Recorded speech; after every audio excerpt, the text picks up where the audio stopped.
Olá, um bom dia para você nesta quinta-feira, 26 de setembro de 2013. TV Assembleia em canal aberto digital pelo canal 51.2, pela TVN canal 17 e também pela internet na página da Assembleia. Veja no portal da Assembleia de hoje. Os assuntos que marcaram a sessão plenária da quarta-feira. Moradores da comunidade das Mercês se reúnem com a Comissão de Direitos Humanos, o que revelam os indicadores da área Itaquibacanga e a visita de Nossa Senhora de Nazaré ao Legislativo.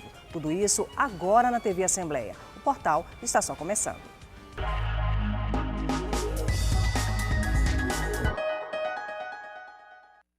Greve dos bancários completa hoje uma semana e atinge 90% de adesão. Nós vamos ao vivo com o repórter Vones Mascarenhas, que tem mais detalhes sobre o movimento. Vones, bom dia.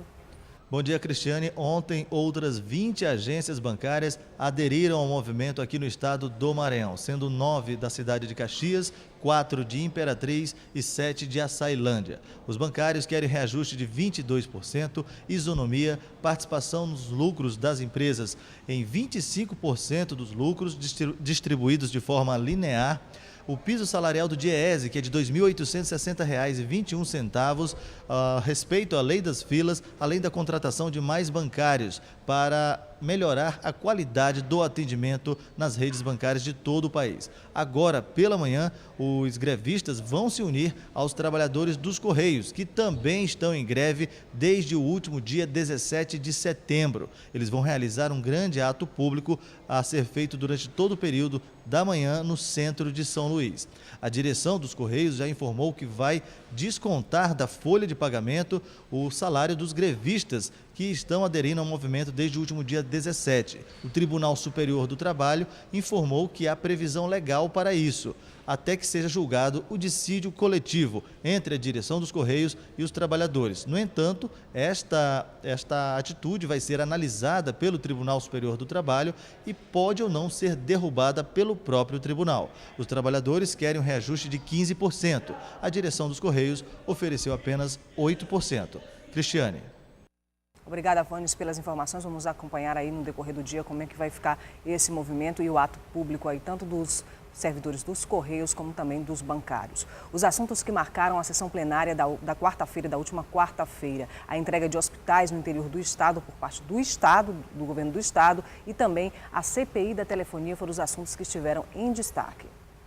O deputado Zé Carlos falou sobre a primeira reunião da Comissão Parlamentar de Inquérito que investiga o serviço de telecomunicações do Maranhão.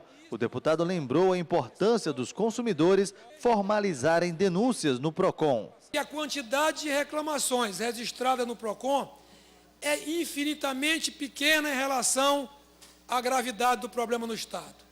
Significa que a população não está reclamando. A população sente o impacto, a população acusa o impacto, é inequívoco a gravidade, mas não há elementos comprobatórios no PROCON. A regulamentação da profissão de vaqueiro, feita pelo Senado Federal, foi o tema do pronunciamento do deputado Rigo Teles. O parlamentar citou os benefícios para a categoria, que é de grande importância para a zona rural do país. O vaqueiro agora é uma profissão reconhecida, basta só a presidente Dilma Rousseff sancionar a lei para que o vaqueiro se torne realmente conhecido, para que o vaqueiro se torne realmente uma profissão, para que possa ter sua carteira assinada, possa ter seus benefícios, possa ter o Bolsa Alimentação, Bolsa Família, possa ter tudo de direito que qualquer uma profissão tem. A entrega de hospitais na região tocantina foi o destaque do discurso do deputado Magno Bacelar. O parlamentar citou ainda outras ações do governo itinerante de Rosiana Sarney. As ações do governo do estado que são descentralizadas, chegando aos municípios. Dos 217 municípios, a nossa governadora tem andado, levando as ações do seu governo, inaugurando obras na saúde, são as estradas, aquela região tocantina, a região da deputada Valéria, é uma região que está sendo bem vista pela nossa governadora, tantas ações positivas do governo do estado que têm sido realizado naquela região. O bloqueio de recursos federais para municípios que foram considerados inadimplentes na prestação de contas foi discutido pela deputada Graça Paz. Ela sugeriu a criação de um dispositivo que obrigue as prefeituras a regularizar as contas antes do encerramento dos mandatos. Eu acho que nós tínhamos que ver aqui qualquer dispositivo que obrigasse os prefeitos a entregarem os municípios adimplentes para não criar essa grande dificuldade para o prefeito que vai entrar. O deputado Raimundo Louro pediu agilidade da Assembleia na aprovação do projeto que beneficia necessitados de medula óssea. Pedir que esta casa agilize o projeto de lei que dê entrada em junho nesta Casa Legislativa, que tem por objetivo concretizar e fomentar a cultura de doação de sangue de medula óssea em todo o estado do Maranhão. O deputado Rubens Pereira Júnior falou sobre as manifestações da comunidade devido à falta de água em São Luís. O parlamentar argumentou que a Secretaria de Saúde dispõe de orçamento suficiente para resolver o problema. A governadora tem a justificativa ideal para exonerar o senhor secretário Ricardo Murá, ou a diretoria da CAEMA, se for o caso. Dinheiro não falta para a Secretaria de Saúde. O orçamento mais do que triplicou do início do governo para cá. Ela não consegue controlar o Ricardo, vai dar jeito no governo? E no primeiro mês de mandato, nós convocamos, para concluir, senhor presidente, nós convocamos o senhor diretor. Até elogiamos, olha, é um técnico, não é indicação política, deveria ser marca. Mas admitamos, o sistema fracassou, é um colapso. A problemática do abastecimento de água no estado continuou em foco. Dessa vez, no discurso da deputada Elisiane Gama. Ela lembrou que já houve iniciativas em governos anteriores de rever a concessão da CAEMA. No processo eleitoral, o atual prefeito dessa cidade se comprometeu a rever o contrato que, aliás, foi iniciado em estudo técnico, capitaneado pelo ex-governador José Reinaldo Tavares, para rever essa concessão. E até o presente momento não foi apresentado nada pela atual Prefeitura Municipal de São Luís. Então, não há, no meu entendimento, vontade política de se encontrar uma saída para essa problemática da água na nossa cidade. O aniversário da cidade de Vitorino Freire foi comemorado pelo deputado Estênio Rezende. O parlamentar narrou a história da cidade. Uma história de vitórias e de conquistas, porque foi uma cidade que começou inicialmente com uma família em 1938, a família Boaventura.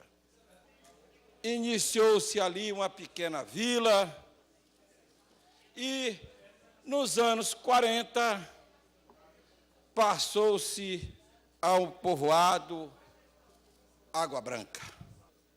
E há 61 anos, a Assembleia Legislativa do Estado do Maranhão criou o município de Vitorino Freire. O deputado Bira do Pindaré falou sobre a crise no setor de operadoras de saúde privada no estado.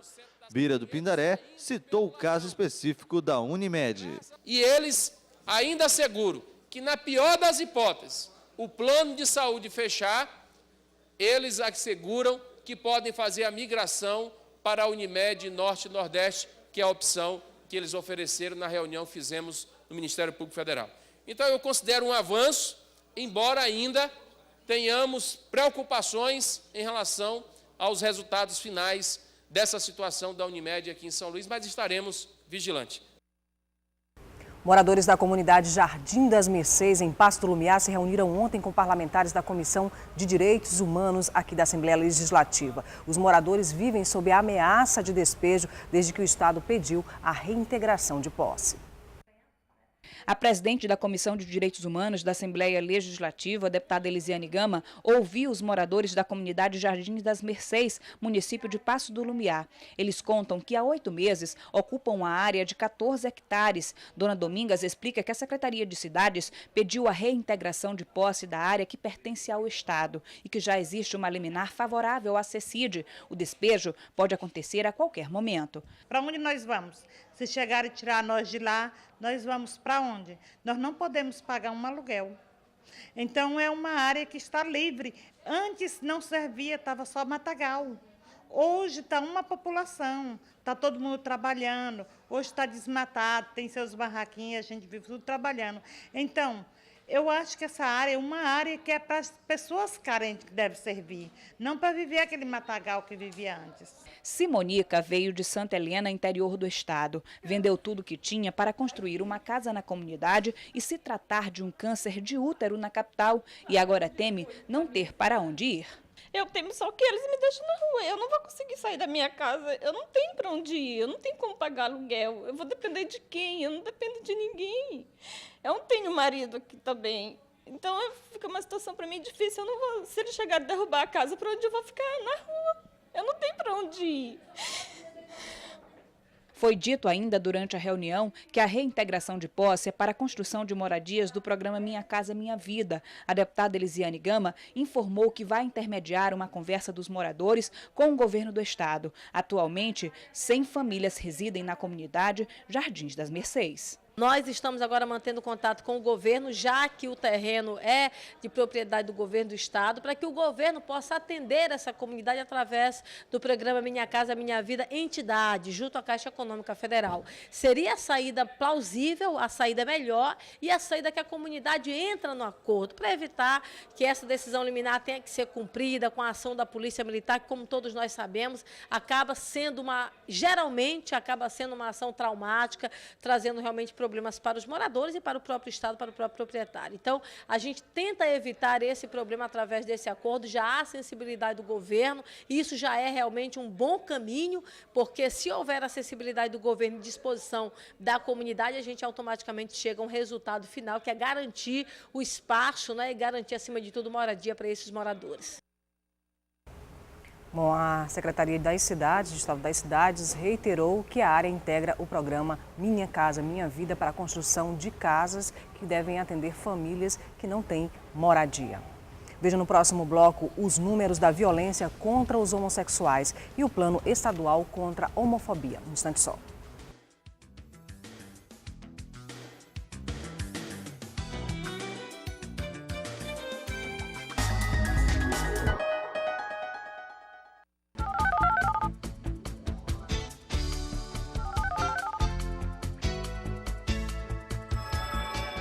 Agora, a nova lei seca é tolerância zero. Quem bebe e dirige corre o risco de ser enquadrado como um criminoso qualquer. Pode ser preso e ter o carro apreendido. Se o motorista se negar a fazer os testes, vídeos, testemunhas e o depoimento do policial também contam como provas. A multa mais que dobrou e o condutor perde a habilitação por 1 ano. E qualquer quantidade de álcool ingerida é considerada uma infração. Nova lei seca. Mais rigor, menos violência no trânsito. Ministério das Cidades. Governo Federal. Se na faixa alguém chegou, parou, parou. Se a mamãe disse alô, parou, parou. Acelerou, parou. E se tomou, parou, parou, parou, parou, parou. E aí, parou? Ué, só depende de você. Parou. Mostre pro papai e pra mamãe que consciência no trânsito não tem idade. Parada. Impacto pela vida.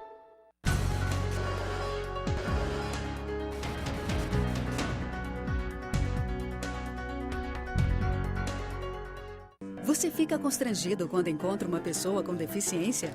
Então, está na hora de mudar. Deficiência não é doença e essas dicas são para você.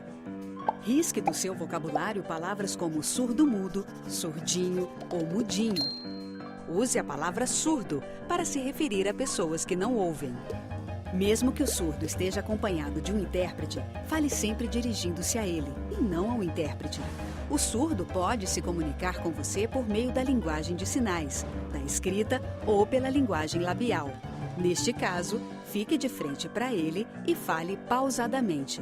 Nos eventos promovidos por órgãos públicos, os surdos têm direito à presença de um intérprete. É um direito garantido por lei. Cidadania é saber conviver com as diferenças.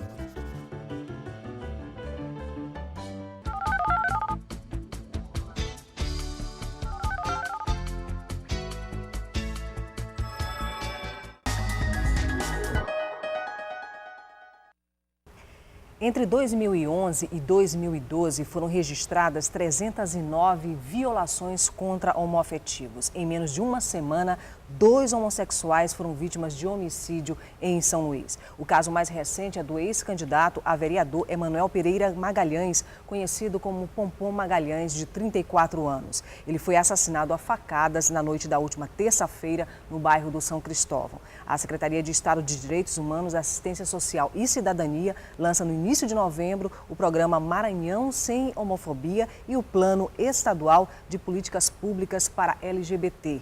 Para falar sobre esse assunto, a gente conversa com Lúcia Regina Azevedo. Ela é supervisora de intersetorialidade e descentralização de políticas em direitos humanos da Secretaria de Estado de Direitos Humanos. Bom dia, seja bem-vinda ao Portal da Assembleia.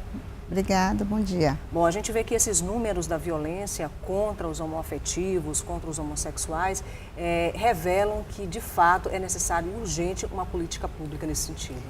De reunir políticas públicas, de chamar atenção para todas as secretarias, instituições e órgãos, né, que lutam em defesa do direito de pessoas lésbicas, bissexuais, gays, travestis e transexuais, que precisa ter uma ação organizada com orçamento público também, em diversas secretarias de Estado, e mobilização de prefeituras, porque um plano estadual ele se materializa lá no município, né, lá onde as pessoas estão e precisam que as políticas públicas chegam lá. Então, o programa Maranhão Sem Homofobia é um segundo lançamento, é uma validação que nós fizemos junto às secretarias estaduais e o movimento social LGBT, através das representações do Fórum Estadual de ONGs LGBTs, e estamos lançando o Plano Estadual, né, de Políticas Públicas. Todas as secretarias nesse plano têm responsabilidades institucionais, outras instituições também participaram, tipo a Defensoria Pública, a OAB, né, e outros órgãos também, a própria Justiça, Ministério Público, participaram também dessa discussão de organização deste plano. É um plano de responsabilidade do governo do Estado, mas teve também a participação ampla de outros órgãos e instituições. Bom, Lúcia, fala pra gente, você falou aí da participação, né, de uma participação coletiva, né, de uma construção coletiva. Como é que, de fato, na prática, esses 2 documentos foram elaborados? Reuniões, né, audiências, isso também descentralizadas no interior do Estado, aqui na capital, como é que foi feito isso? Nós fizemos reuniões com o Fórum Estadual, né, de instituições que representam o Estado. No Estado todo tem um número expressivo de organizações, às vezes não são organizações formais, mas são ativistas políticos, estão no município, no interior do Estado, fazendo ação, denunciando, buscando poder público para efetivar as suas ações, enfim. E a gente chama também as secretarias de Estado, e juntos a gente fizemos várias reuniões intersetoriais em 2011, e lançamos e fizemos uma oficina de trabalho, né? Nessa oficina durou 2 dias, trouxemos o Cláudio Nascimento, que é o gestor do Rio de Janeiro, que é o responsável pelo Rio Sem Homofobia, é um dos mais avançados programas a nível de Brasil. E o Cláudio, primeiro também. O primeiro, o Cláudio Nascimento veio prontamente, contribuiu, assessorou, fez consultoria, ajudou, ficou os 2 dias com a gente, contribuindo para a gente poder organizar o plano a partir da nossa realidade, né? Trazendo essa experiência de gestão de uma política pública. As secretarias, todas elas têm responsabilidades, e aí a gente pode citar alguns exemplos. A saúde, ela tem como desafio implantar uma política estadual integral de saúde para LGBT. Existe uma política nacional e precisa o Estado também, através da Secretaria de Estado da Saúde, implantar a segurança pública. Falando dos crimes homofóbicos, a gente tem dificuldade de ter um aparato para a averição desses crimes, há um aparato técnico para investigação, né? Então a gente tem tido um diálogo muito com a Secretaria de Estado e com a Secretaria também de Administração Penitenciária, por conta também da da questão dos direitos humanos de quem está nesse espaço, que são homossexuais também. Então, a gente tem também a Secretaria de Educação, nós temos uma legislação específica do Conselho Estadual de Educação do Maranhão, que todos os alunos sejam obrigados, as escolas, a usar o nome social dos travestis, dos transexuais, se assim quiserem ser, por exemplo, chamados na hora da chamada, serem também chamados pelo nome social, não pelo nome de registro. Isso já é uma legislação nacional e o Estado também colocou. Precisa uma capacitação de professores e uma sensibilização de alunos para que a homofobia ela não seja tão presente, porque há várias situações de homofobia em escolas. E que esses alunos tenham conteúdos que trabalhem essa diversidade, né, o respeito ao outro. A capacitação de professores, mas a sensibilização de toda a comunidade escolar. Né? Um aluno que está em sala de aula, que ele é travesti, ele sofre muito preconceito, muita discriminação, né? Então existe essa questão também, a SEDUC poder também fazer essa discussão nas escolas, né? E a gente tem a Secretaria de Direitos Humanos que coordena a política a nível de Estado, mas ela sozinha precisa das secretarias de Estado para efetivar, de fato, essas ações. Bom, eu imagino que para se construir esses documentos, né, esses dois documentos que são extremamente importantes, bem-vindos e esperados, né, a Secretaria de Estado de Direitos Humanos deve ter tido um mapeamento assim, do estado da situação né, dessa população no Estado. Né? A gente tem aqui um número de 309 violações de 2011 a 2012, né? Um número que para nós parece absurdo, mas só são os casos registrados. Né? Porque a gente sabe exatamente. Que tem um mundo aí escuro né, que não se tem acesso. Né? A violência física, ela está, em primeiro lugar, a discriminação e a violência psicológica são as três principais violações, e fora a questão da violência letal, aquela que leva as pessoas à morte, né? Tipo esses dois casos que você colocou, né? Que só em menos de 2 semanas a gente teve dois casos registrados, que foram para a mídia, de pessoas que são conhecidas, mas existe um número muito alto de discriminação mesmo, né, que pode não levar à violência letal, mas que fere, que é um tipo de violência que acontece no cotidiano dessas pessoas, né, que se colocam, seja criança, adolescente, mulheres, então travestis, transexuais, enfim, é um número bem maior. Esse número ele é oficial, é o que a Secretaria de Direitos Humanos da Presidência da República solicita aos estados, porque é o que chega como boletim de ocorrência. Geralmente é a segurança pública que dá esses dados, né? Enfim, o Disque 100, que também é onde eles tiram também esses dados. Mas a gente também não tem uma pesquisa. O plano prevê que se tenha uma pesquisa no estado do Maranhão para que a gente possa, de fato, dizer assim, este é o retrato da violência homofóbica no estado. Que políticas públicas, de fato, a gente vai intervir. É difícil hoje até saber quantos né, fazem parte dessa população hoje no Estado, não é? Porque até o próprio preconceito impede que essa pessoa se declare né, dentro dessa população LGBT. Né? Tem pessoas que sofrem caladas, que vivenciam alunos em escola, a gente tem casos, né, a SEDUC tem revelado isso nas reuniões intersetoriais, na discussão. A gente também está com uma iniciativa, fizemos algumas reuniões para criar a rede de enfrentamento à homofobia. Né? O plano, ele é de políticas públicas, ele é amplo. Ele tem um viés de combate à violência, mas é políticas públicas para essa população, educação, saúde, assistência social, segurança pública. A rede é um espaço de realmente articular organismos, organizações, instituições que precisam estar enfrentando a violência homofóbica. Agora, né? Então, essa rede também é uma proposta que está no plano de criação dessa rede. A gente viu, por exemplo, o Brasil avançando nos últimos anos no que se refere a políticas públicas para criança e adolescente, no que se refere às políticas públicas para a mulher, mas, por exemplo, o Estado brasileiro ainda tem os maiores índices de violência contra a mulher. E todo dia na mídia a gente vê um caso referente a esse, ou seja, essa rede aí, ela precisa funcionar, mas a gente esbarra aí nos problemas que cada pasta tem, né, que integra essa rede, e uma mudança também de cultura que passa pelo cidadão, né, pelo cidadão comum, né? Isso também é um desafio no que se refere aos homossexuais, a gente também vai enfrentar esses problemas, o que a gente enfrenta também em relação à violência contra a mulher. A gente tem enfrentado o que a gente chama de homofobia institucional, né? Quando a gente vai apresentar o plano, chama uma secretaria, uma organização, um espaço do parlamento como esta casa, na Assembleia, né?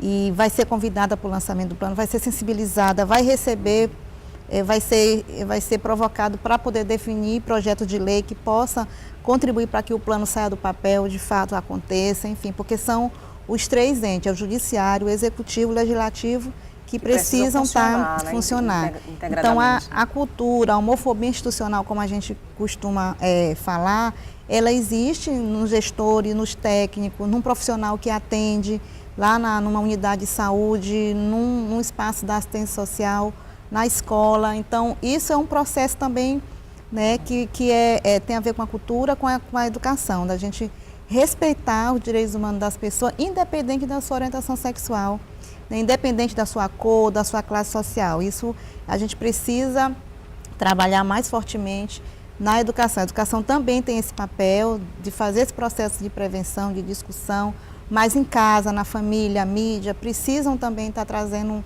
à tona não só a denúncia, as igrejas, todas as religiões, os centros espíritas, os terreiros, enfim, os espaços que precisam estar discutindo. A minha religião, ela é algo pessoal, é um valor, mas eu sou um gestor, eu sou um deputado, eu sou um vereador, eu sou um prefeito, né?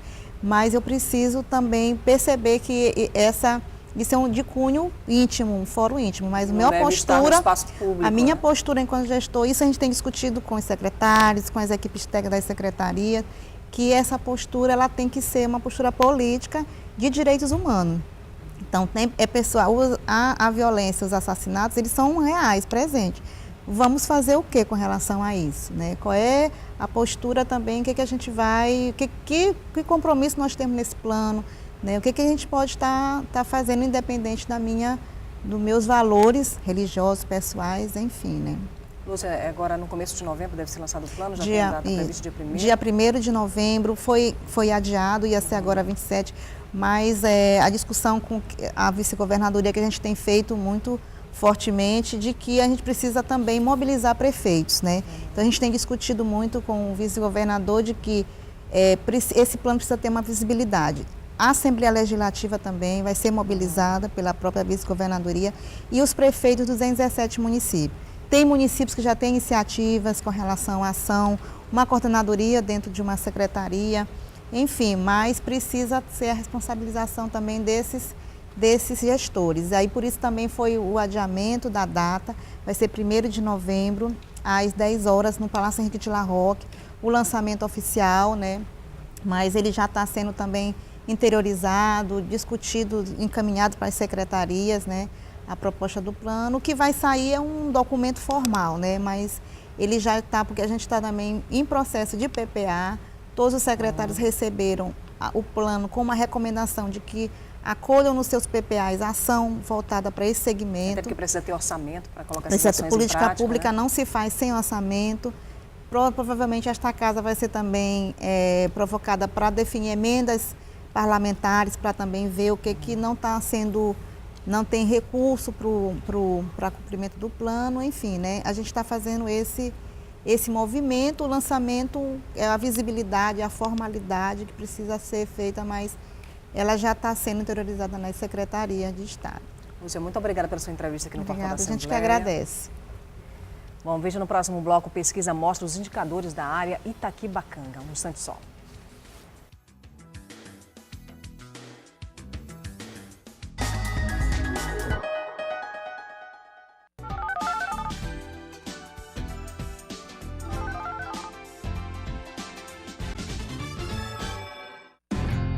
Eu faço imitações de gente famosa.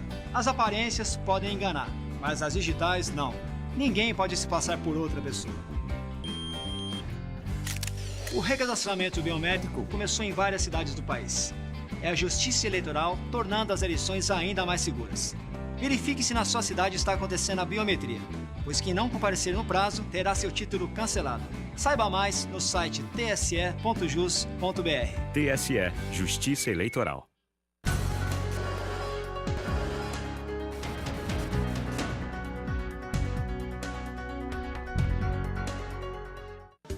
Os debates, discursos, votações, o dia a dia do Parlamento Maranhense, você acompanha na TV Assembleia. direto do plenário na Gibi Eitel. Fique ligado nas transmissões das sessões plenárias, segunda às 4 da tarde e de terça a quinta, 9h30 da manhã, com reprise às 6 da tarde. TV Assembleia, o Legislativo até você.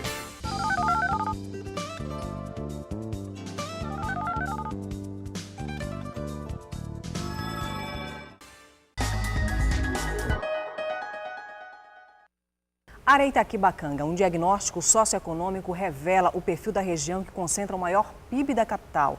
Um contraponto com os graves problemas enfrentados pelos moradores dos bairros que fazem parte da área Itaquibacanga. O estudo foi coordenado pelo movimento Nossa São Luís. O Helenice mora sozinha com os 2 filhos pequenos no Saviana, um dos bairros da área Itaquibacanga. A rua não é asfaltada e ela explica que também falta água. Tem dia que vem só pela manhã, tem outro dia que vem só pela tarde, entendeu? Tem que deixar balde em casa, cheio dentro de casa, o tanque. No dia que vem, só Deus. Ela conta que teve que matricular os filhos no centro pela falta de opção. Entre as maiores preocupações está a segurança da sua família. A educação aqui também é precária, porque aqui só tem uma escola, aqui no bairro. E falta muitos professores. Os meus estudos no centro, eu tive que colocar no centro, entendeu? Aí fica nisso, levar, trazer todo dia. Aí é assim. Na Vila Embratel, conhecemos o seu Eusébio. Ele é comerciante e mora há 8 anos na região Itaquibacanga. Apesar dos problemas, ele ainda aposta na região. A área Itaquibacanga é uma área promissora. Aqui está localizada as maiores indústrias do Maranhão, como por exemplo a Vale do Rio Doce, a Alumar e outras. E é uma área que tem cerca de 250 mil habitantes, tem 100 mil eleitores.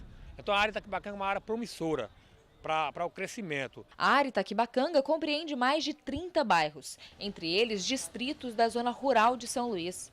É aqui que ficam o Complexo Industrial Portuário de Ponta da Madeira e a Universidade Federal do Maranhão. Apesar da proximidade com o centro, os moradores da região Itaquibacanga sofrem com o transporte público, que é insuficiente para atender 250 mil moradores da região. A área, que é formada por 58 bairros, também apresenta altos índices de criminalidade. Nesta quarta-feira, o Movimento Nossa São Luís lançou o Diagnóstico Socioeconômico Participativo do território Itaquibacanga, um sistema de indicadores de qualidade de vida da região. Segundo os indicadores, na região, 24% das casas não têm ligação com a rede de água. 60% das casas não têm esgoto encanado. 19% das crianças de 0 a 3 anos estão em creche ou pré-escola na rede pública ou particular. 8% das pessoas vivem em extrema pobreza, quer dizer que a renda per capita é de R$ 70. 46% das escolas públicas de ensino fundamental e médio não têm biblioteca. Em geral, a população gasta 87 minutos para ir e voltar do trabalho, quase 1h30. Para o coordenador do Movimento São Luís, o que precisa ser mudado primeiro é a redução do número de casas em aglomerados subnormais. São casas que estão fora dos padrões vigentes e, em geral, não são regularizadas. Uma das questões apontadas é a questão de aglomerados subnormais, que nada mais são do que ocupações urbanas, né? Ou seja, muitas pessoas da área, existem áreas, né, como Vila Nova, Vila Esperança, que quase todas as populações que vivem naquela área, chega a 100%, não têm o direito e o registro da sua propriedade. Então, se a gente não partir aí de uma questão fundiária, de dar registro, de transformar aquela área numa área legal, as outras políticas públicas não chegam. Educação, saúde, infraestrutura. Então, o primeiro passo seria esse. A partir desse levantamento, eles buscam soluções para os problemas e entender as causas para dificuldades antigas. Hoje a gente está lançando os indicadores. Um segundo momento, que a gente chama de estudo local, é o aprofundamento dessas causas. Porque o indicador é como um termômetro. Ele aponta a febre. Nós precisamos entender quais as causas que levam a acontecer esses indicadores. E, para isso, nós precisamos ouvir os moradores da região, ouvir os operadores do direito, seja a diretora da escola, seja uma representante do Centro de Referência da Atenção Básica, as autoridades, para Com essas informações, a gente qualificar os indicadores e aí construir um grande diagnóstico que vai subsidiar a agenda positiva. Hoje, após o encerramento da apresentação, a proposta é que a gente colete também essas causas que a própria população da área Itaquibacanga vai nos apontar, junto com os representantes do poder público local. A Assembleia Legislativa do Maranhão recebeu ontem uma visita muito especial. Os servidores do Legislativo receberam com muita música a Santa Peregrina Nossa Senhora de Nazaré. Os alunos da creche Escola Sementinha cantaram uma música de Roberto Carlos para recepcionar a imagem de Nossa Senhora de Nazaré, que percorre órgãos públicos, comunidades e paróquias de São Luís e de todo o Maranhão.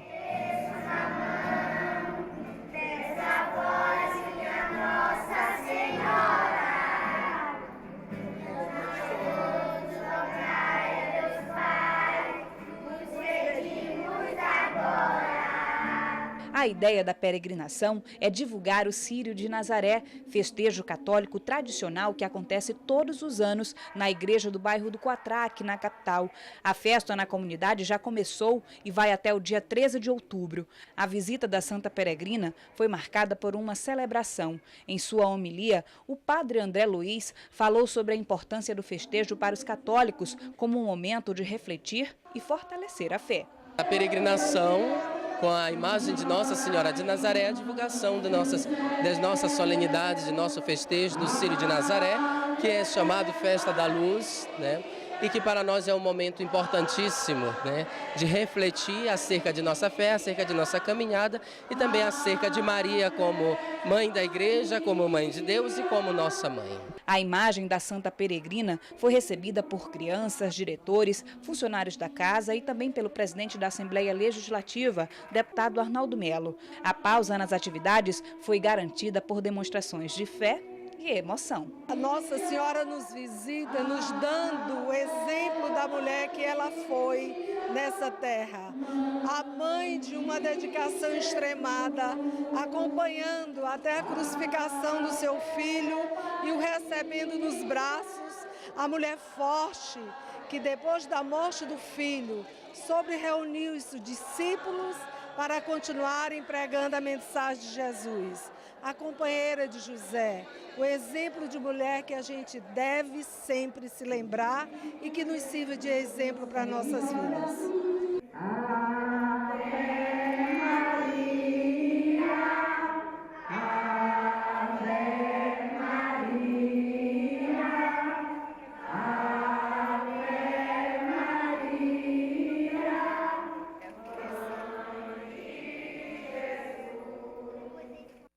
O Portal da Assembleia vai ficando por aqui. Daqui a pouquinho tem transmissão ao vivo da sessão plenária, onde você pode acompanhar o trabalho do seu parlamentar aqui pela TV Assembleia, canal 51.2, pela TVN, canal 17 e também pela internet na página da Assembleia. Um ótimo dia para você e até amanhã.